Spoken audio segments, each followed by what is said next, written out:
Allahu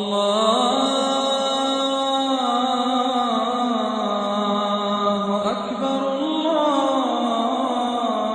Allahu Akbar. Today we have requests for dua for someone who passed away, a relative of one of our families. And we do this. We respect our dead. We don't desecrate our dead. And it doesn't matter how long ago they died. The leader of this ummah, Rasulullah sallallahu alaihi wasallam, when we go to Medina,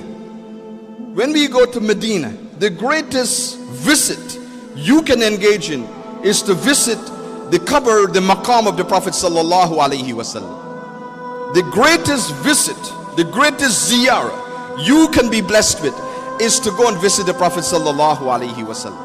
You go there and you see Muslims bowing their heads, crying. Men, old men, adult men crying like babies out of their love for Rasulullah sallallahu alaihi wasallam. We visit him. We visit Sayyidina Abu Bakr as-Siddiq and we give salams to him. We visit Sayyidina Umar and we give salams to him. We don't disrespect our deceased. The way of the Prophet alayhi salatu wasalam is to respect our deceased.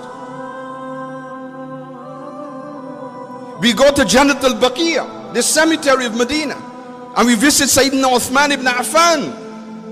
We visit the Ahlul Bayt who were there. We visit the great Sahabas, Ashar al-Mubashirina bil Jannah, many of whom are there in al-Baqi. We give salams to them. We respect them. We do not desecrate the graves of our believers. This week, Sunday night, in the middle of the night, 2 a.m., 3 a.m., a group of people in the city of Misrata, and we've mentioned Misrata here many times in this khutbah, on this mimbar. We mentioned it when they were being bombed and shelled by the tyrants who were ruling them. We made dua for them. Misrata, and we mentioned then that Misrata is the city of the Qutb of Libya. Sayyidina Sheikh Ahmed al-Zarruq al-Barnusi radiallahu anhu. This great believer, this great imam, through whose hands hundreds of thousands entered into Islam. At his hands, thousands of ulama graduated from, that benefit this ummah. His maqam is in Misrata. His maqam, his grave is there. His masjid is there. And a group of people calling themselves Salafis. And I don't usually mention names in my khutbah, but I have to mention it today, that I can, at least those of you who are here, if you belong to any Salafi group, get rid of them. Protect your Islam by removing yourself from any involvement in any Salafi group. The worst threat that a Muslim ummah is faced with today is the Salafis, not the non-Muslims, the Salafis. The worst threat that they are faced with are the Salafis. One of our families on Eid Day, they're probably here. Yes, they're here. They came to me, the mother, the sister, the daughter crying. One of their sons, he just left them a note. I'm gone. Left them a note, left the home. I'm gone. Because he's with these extremist groups. No respect for his parents. This is in Ramadan he did it. On Eid Day, they thought he would come back. At least it's Eid, to be with his parents and his family. No. This is what it does for you. It destroys you. This is the Salafi da'wah. It destroys you. It has nothing to do with the Islam of the Prophet sallallahu alaihi wasallam. They went and they destroyed the grave of Sayyidi Sheikh Ahmed al-Zarruq. They brought a bulldozer and they bulldozed the masjid in the middle of the night. This is what they did in Misrata.